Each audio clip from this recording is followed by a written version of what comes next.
તમને સાચી વાત આ જાહેરમાં હું કહેવી કે ગાંધીનગરમાં આ લોકોની આબરૂ શું છે? કોઈ વેલ્યુ નથી આ લોકોની। આખા ગુજરાતમાં ભાજપમાંથી ચૂંટણી જીતેલાઓની ગાંધીનગરના બજારમાં એક પટાવાળાથી વિશેષ પાવલીની વેલ્યુ થતી નથી। આ વાસ્તવિકતા છે ને। એક વખત નહીં, હું 100 વખત જાહેર સ્ટેજ ઉપરથી બોલ્યો છું।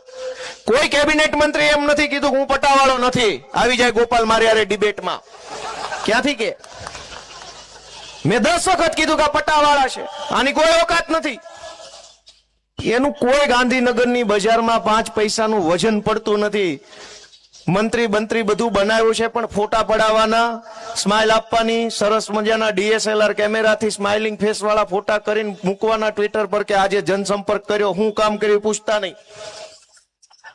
દોસ્તો, કેવી સરકાર છે તમે વિચાર કરો કે મંત્રી તંત્રી ધારાસભ્યો કોઈનું સરકારમાં કશું જ ઉપજતું નથી। આ વાત 1,00,000% છે ને 10 વખત બોલ્યો તો કોઈએ મારી વાતનું ખંડન નથી કર્યું।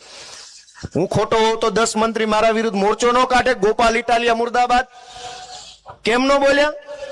બધાને ખબર છે પોતે પટાવાળા છે। આ તો પાટીલની દયાથી ને ઉપરથી